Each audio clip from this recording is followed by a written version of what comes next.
नमस्कार, मैं हूं अंकुर और आप देख रहे हैं सत्य हिंदी। एक नजर डाल लेते हैं अब तक की सुर्खियों। अडानी पर संसद में जबरदस्त हंगामे के बाद लोकसभा की कार्यवाही को दोपहर 2 बजे और राज्यसभा की कार्यवाही को 2:30 बजे तक स्थगित कर दिया गया है।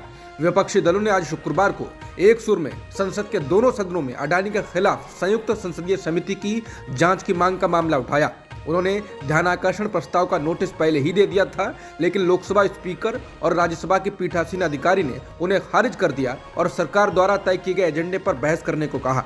इसके बाद हंगामा हुआ, नारेबाजी शुरू हो गई। सदन को बाद दोपहर तक के लिए स्थगित कर दिया गया। राज्यसभा चेयरमैन जगदीप धनखड़ ने कहा, मुझे नियम 267 के तहत कार्य को स्थगित करने के लिए 15 नोटिस प्राप्त हुए हैं। मैं उन्हें स्वीकार करने में असमर्थ हूं क्योंकि वो नियमों के अनुसार नहीं है। राज्यसभा की कार्रवाई तब तक जारी नहीं रह सकती जब तक कि सदन क्रम में ना हो। मैंने पहले ही एक नोटिस दिया है।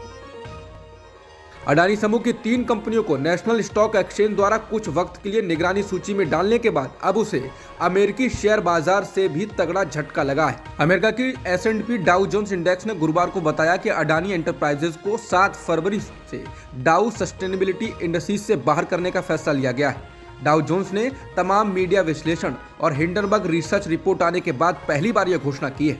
बता दें, Dow Jones sustainability world index में दुनिया की सबसे सस्टेनेबल कंपनियों को शामिल किया जाता है। कॉर्पोरेट सस्टेनेबिलिटी असेसमेंट के जरिए S&P ग्लोबल इस तरह की कंपनियों का चुनाव करती है। वहीं Dow Jones sustainability world index से अडानी इंटरप्राइजेज को हटाए जाने के बाद TMC नेता महुआ मोइत्रा ने कहा है कि नेशनल स्टॉक एक्सचेंज क्यों अडानी स्टॉक की सदस्यता का पुनर्मूल्यांकन नहीं कर रहा है। गौतम अडानी की प्रमुख कंपनी अडानी एंटरप्राइजेज के शेयरों में शुक्रवार को 30% की गिरावट आई, जिससे कंपनी का बाजार घाटा $115 बिलियन हो गया। अडानी समूह की 7 लिस्टेड कंपनियों का मार्केट कैपिटलाइजेशन अब $102 अरब है, जो हिंडनबर्ग रिसर्च रिपोर्ट से पहले $217 अरब था। अडानी एंटरप्राइजेज में हिंडनबर्ग रिपोर्ट के बाद से स्टॉक में 68% की गिरावट आई है। Adani ports and special economic zone limited 6% नीचे कारोबार कर रहा है, जबकि अडानी ट्रांसमिशन और अडानी ग्रीन एनर्जी 10% नीचे था। अडानी टोटल गैस 5% और गिरा।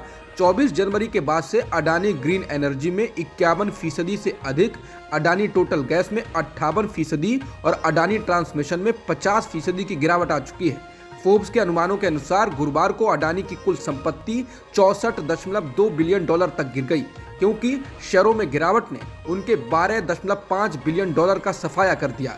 वो अब एशिया में अमीरों की सूची में भी तीसरे स्थान पर खिसक गए हैं और अभी भी गिरावट जारी है।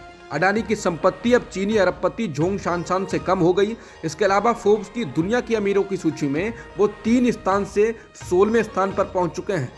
नेशनल स्टॉक एक्सचेंज ने अडानी एंटरप्राइजेज, अडानी पोर्ट्स और अंबुजा सीमेंट्स को एडिशनल सर्विलांस मैकेनिज्म में रखा है। इसका मतलब है कि उनके शेयरों में ट्रेडिंग के लिए 100% मार्जिन की जरूरत होगी, जिसका उद्देश्य अटकलों और शॉर्ट सेलिंग पर अंकुश लगाना है। ऐसा न्यूयॉर्क स्थित शॉर्ट सेलर हिंडनबर्ग रिसर्च द्वारा ग्रुप के खिलाफ लगाए गए स्टॉक हेरफेर और धोखाधड़ी के आरोपों के मद्देनजर अडानी ग्रुप की कंपनियों के शेयरों में गिरावट को देखते हुए किया गया है। सुप्रीम कोर्ट ने शुक्रवार को BBC की documentary India the Modi question के लिंक हटाने के फैसले के खिलाफ याचिकाओं पर सुनवाई करते हुए केंद्र सरकार को नोटिस जारी किया है। जस्टिस संजीव खन्ना और MM सुंदरेश की बेंच ने मामले की सुनवाई करते हुए कहा, कोर्ट तब तक अंतरिम निर्देश नहीं दे सकता है जब तक कि वो ये नहीं सुन लेता कि केंद्र को क्या कहना है। कोर्ट मामले की अगली सुनवाई अप्रैल में करेगा। बता दें, PM मोदी और गुजरात दंगों को लेकर बनाई गई BBC की डॉक्यूमेंट्री को केंद्र ने प्रतिबंधित कर दिया है। इसके बाद इसको देश के कई विश्वविद्यालयों और विपक्षी पार्टियों ने दिखाने के लिए आयोजन भी किया। हालांकि कई विश्वविद्यालयों में छात्रों को हिरासत में ले लिया गया। केंद्र सरकार ने शुक्रवार को सुप्रीम कोर्ट को आश्वासन दिया है कि वो जल्द ही सुप्रीम कोर्ट में 5 जजों की नियुक्ति के लिए कॉलेजियम की सिफारिशों को मंजूरी देगा। केंद्र सरकार का यह फैसला सुप्रीम कोर्ट के द्वारा केंद्र सरकार के ऐसा करने में देरी करने के लिए नाराजगी जताए जाने के बाद आया है। सुप्रीम कोर्ट ने इसे बहुत गंभीर मुद्दा बताया था। बता दें, कॉलेजियम को लेकर सरकार और न्यायपालिका के बीच तनाव लगातार जारी है। कानून मंत्री से लेकर उपराष्ट्रपति जगदीप धनखड़ तक इसको लेकर सार्वजनिक मंचों पर आलोचना कर चुके हैं, जिसके बाद सुप्रीम कोर्ट ने इसको लेकर भी नाराजगी जताई थी। अमूल दूध आज शुक्रवार से 3 रुपए तक प्रति लीटर महंगा हो गया है। गुजरात डेयरी सहकारी अमूल की इस घोषणा के बाद अमूल गोल्ड की कीमत 66 रुपए प्रति लीटर हो जाएगी। इसी तरह अन्य ब्रांड में भी बढ़ोतरी की गई है। अमूल ताजा अब 54 रुपये प्रति लीटर, अमूल गाय का दूध 56 रुपये प्रति लीटर और अमूल A2 भैंस का दूध अब 70 रुपये प्रति लीटर होगा। Gujarat cooperative milk marketing federation, जो अमूल ब्रांड के तहत अपने डेयरी उत्पादों की मार्केटिंग करता है, अमूल ने पिछली बार अक्टूबर में अपने गोल्ड, ताज़ा और शक्ति दूध ब्रांडों की कीमतों में 2 रुपये प्रति लीटर की वृद्धि की थी। महाराष्ट्र विधान परिषद के चुनाव में महाविकास आघाड़ी ने बीजेपी को झटका दिया है। एनडीए गठबंधन ने 5 में से 2 सीटों पर जीत दर्ज की है, तो बीजेपी को सिर्फ एक ही सीट पर जीत मिली है। वहीं नासिक में निर्दलीय उम्मीदवार को जीत मिलने से 5 सीटों में बीजेपी सिर्फ एक ही सीट पर सिमट गई। बीजेपी को सबसे बड़ा झटका नागपुर में लगा है। नागपुर इस समय महाराष्ट्र के डिप्टी सीएम देवेंद्र फडणवीस और केंद्रीय मंत्री नितिन गडकरी का क्षेत्र है। इसके बावजूद यहां उसे हार का सामना करना पड़ा है। नागपुर मंडल शिक्षक सीट पर सुधाकर अडबले ने अपने निकटतम प्रतिद्वंदी नागोराव गनार को हरा दिया है। रामचरितमानस पर चल रही बयानबाजी के बीच बिहार के डिप्टी सीएम तेजस्वी यादव ने हिंदू धर्म में वर्ण व्यवस्था पर सवाल उठाए। तेजस्वी ने शहीद जगदेव जन्म शताब्दी समारोह के दौरान कहा, हिंदू धर्म में वर्ण व्यवस्था किसने बनाई है?